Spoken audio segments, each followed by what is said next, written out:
ఘనుడైన యేసుక్రీస్తు నామమున మీ అందరికీ శుభోదయం.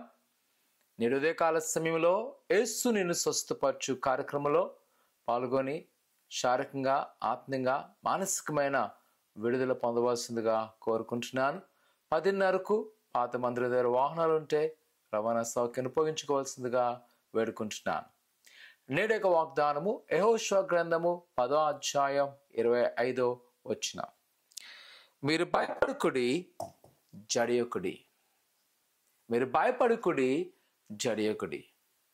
ప్రియ సహోదరి సహోదరులారా, ఇజ్రాయేల్ ప్రజలు వారి యొక్క బానిసత్వం నుంచి ప్రయాణం అవుతూ కనాన్ దేశంకి చివరికి వచ్చేస్తున్నారు.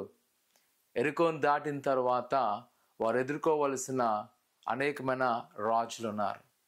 ఆ 5 రాజులు వారు గెలవలసినది.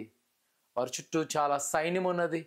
వారు ఎంతో నైపుణ్యం కలిగిన వారు. ఒకవైపు ఇజ్రాయెల్ చూస్తున్నట్లయితే వారి దగ్గర అంతా బలాఢ్యము కాదు. వారి దగ్గర జనాభా ఉన్నది, కానీ వీరందరూ కూడా శిక్ష పొందిన వీరులు ఎవరు కాదు. అందుకే దేవుని యొక్క వాక్యం చెప్తుంది, భయపడకుడి, జడయకుడి.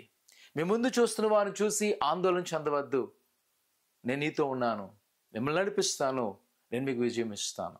నిజంగానే ఆనాటి ఇజ్రాయెల్ ప్రజలు వారు ప్రతి యుద్ధములో లేదా ప్రతి ఒక్క వ్యతిరేకమైన పరిస్థితిలో దేవుడు వారికి తోడే ఉండడం వల్లంట వారు విజయం పొందుకున్నారు. ఆ వాగ్దానము ఈరోజు నీకును. భయపడక, జడేక. నీ ముందు ఒకవేళ శత్రువు ఉన్నాడా?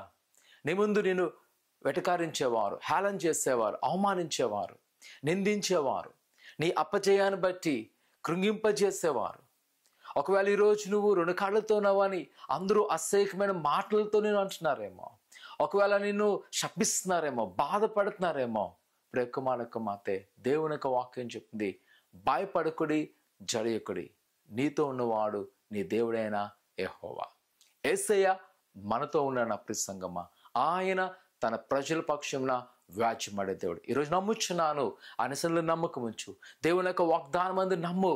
ఆ వాగ్దాన్ని పట్ల నెరవేర్చబోతుంది. ప్రార్థన చేసుకుందాం. పరిశుద్ధుడా, దేవానికి వందనాలు. నీ బిడ్డలైన వారు మీ జ్ఞాపకం చేసుకొని నీ దైవాశీర్వాదముతో నింపండి, నీ కృపాక్షాములతో నింపండి. ఆయన వారి పట్ల నీ ఉద్దేశాలు నెరవేర్చబడుతున్న దేవానికి వందనాలు. వారికి మీరే తోడేయండి, నడిపించబడుతున్న దేవానికి వందనాలు. ఆయన వారి పట్ల మీరు ఎలాంటి ఒక్కరైనా ఉద్దేశము కలిగిన వాటిని స్పష్టంగా నెరవేర్చినైనా నీ ఆశీర్వాదంతో నింపబడుతున్న దేవానికి వందనాలు. ఆయన ప్రతి బంధకాలను విడుదల చేయండి.